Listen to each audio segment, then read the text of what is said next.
Assalamualaikum warahmatullahi wabarakatuh. Om Swastiastu, Namo Buddhaya, salam kebajikan bagi kita semua. Selamat malam semuanya teman-teman dan yang lain-lain. Perkenalkan, nama saya Ageng Setiabudi dengan NIM 1152300146. Sebelumnya perkenalkan identitas pribadi saya terlebih dahulu. Saya bernama Ageng Setiabudi, kelahiran tahun 2003, bulan 6 tanggal 8. Mungkin sekarang umur saya 22 tahun. Saya bertempat tinggal di Surabaya, lebih tepatnya di Pagesangan, Gang 3C nomor 10, Surabaya. Saya SD sewajarnya seorang remaja dan masih kecil saat itu. Saya SD selama 6 tahun, SMP 3 tahun, dan SMA 3 tahun. Alhamdulillah lulus semua, dan setelah SMA saya nggak langsung kuliah. Saya tepatnya lulusan SMA tahun 2021 teman-teman. Lulusan SMA tahun 2021. Saya gap year 2 tahun, setelah itu kerja terlebih dahulu untuk mengumpulkan uang untuk biaya kuliah. Alhamdulillah sampai saat ini saya kuliah dengan hasil kerja saya sendiri. Dan selanjutnya mungkin itu saja yang dari CV yang saya perkenalkan kepada kalian semua. Selanjutnya saya akan saya akan lanjut ke bagian portofolio. Sebenarnya banyak portofolio yang sudah saya lakukan, mungkin banyak beberapa hal keahlian atau pengalaman yang sudah saya lakukan. Tapi karena saya lebih sering bekerja di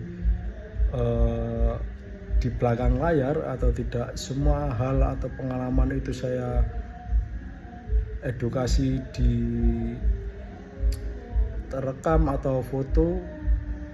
Mungkin ada salah satu yang akan saya angkat di sini, yaitu mengenai portofolio saya pada saat SMA, yang dimana teman-teman pada saat itu saya SMA kelas 2 mulai mengikuti organisasi supporter yang ada di sekolah saya, yaitu SMA Kemala Bayangkari 1 Surabaya, dan supporter yang saya ikuti pada saat itu bernama Boners Mania. Boners Mania melambangkan semut hitam, yang dimana dia kecil tapi kayak bergotong royong, masanya banyak gitu ya teman-teman. Pada saat pemilihan jabatan sebelum saya kelas 3, itu tepatnya di kelas 2 mau naik ke kelas 3, kelas 11 mau naik ke kelas 12, saya diamanai mengemban untuk menjadi ketua supporter Boners Mania. Pada saat saya sedikit pengalaman sedikit cerita yang saya sampaikan ini, banyak plus minus yang saya dapatkan di keorganisasian Boners Mania ini. Yang pertama, pada saat saya pertama kali diamanai menjadi ketua Boners Mania, besoknya setelah diklat, saya dipanggil oleh kesiswaan di SMA saya itu.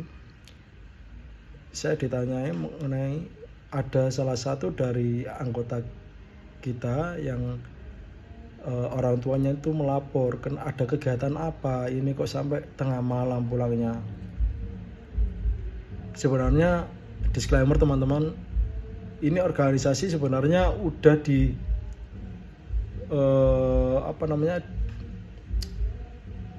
diakui oleh pihak sekolah, tapi karena mungkin ada jatuh bangunnya organisasi tersebut, akhirnya kita itu sering mengalami selek antara Boners Mania dan pihak sekolah. Dan pada saat itu kita sedang krisis, di mana orang tua dari anggota kami itu melapor bahwasanya ada kegiatan pada saat Diklat itu tadi, kenapa kok sampai tengah malam pulangnya, kegiatan apa sih ini sebenarnya. Nah, sedangkan saat itu anggota kami pun tidak mengatakan sejujurnya pada orang tuanya ketika ada kegiatan seperti ini dan lain-lain itu. Maaf sedikit bocor ya teman-teman, tetangga saya ada yang acara itu.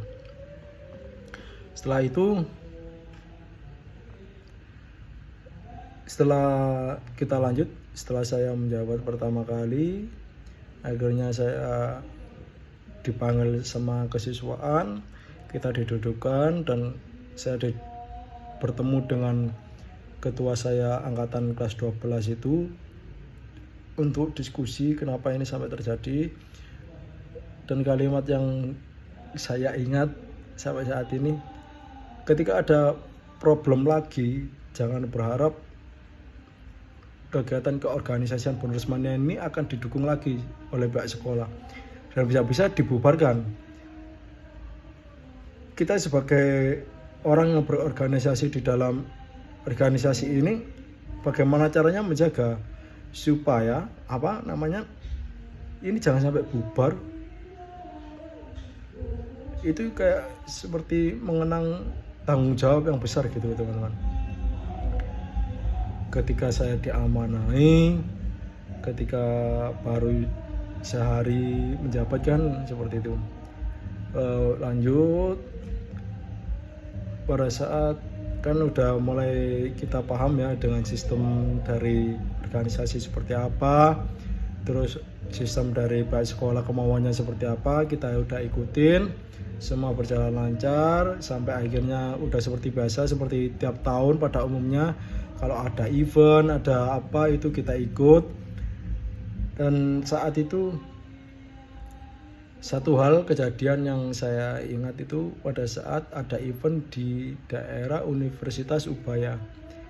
Itu event futsal yang diikuti oleh beberapa anak SMA yang ada di wilayah Surabaya, dan salah satunya tim dari sekolah kami itu ikut, dan pada akhirnya kami sebagai supporter organisasi sekolah juga ikut mendampingi dan mendukung laga itu. Pada saat berangkat itu di jalan ada teman saya ya, mungkin itu sedikit kayak ugal-ugalan di jalan dan sampai terlihat oleh alumni. Pada saat itu terlihat sama alumni ketemu di jalan lah istilahnya. Sesampainya di lokasi ketika ada event itu,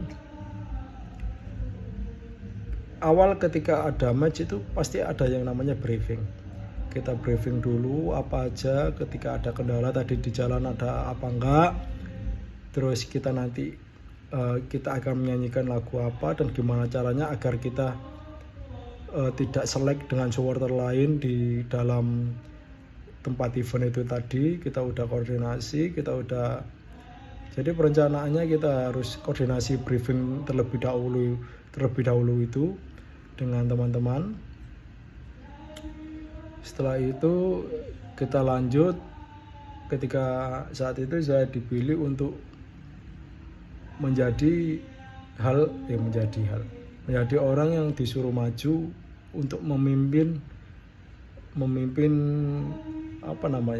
kalau istilahnya namanya itu capo, untuk menjadi capo di depan dengan puluhan siswa yang ada di belakang itu mengikuti apa yang saya katakan dan mengikuti apa yang saya gerakan gitu.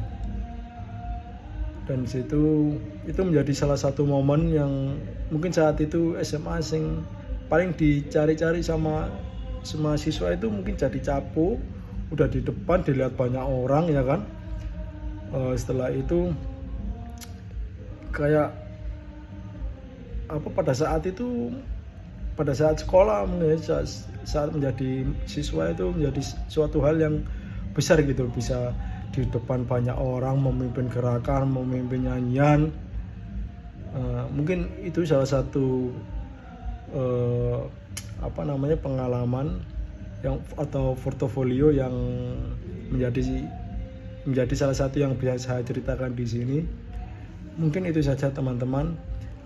nanti ada buktinya ketika saya ada di depan menjadi capo itu ya. Mungkin itu saja yang dapat saya sampaikan dan saya sharing pengalaman portofolio. Apabila ada kesalahan berupa kalimat, berupa kata atau apapun, mohon dimaafkan. Untuk teman-teman, hormat saya dari Ageng Setiabudi. Wassalamualaikum warahmatullahi wabarakatuh.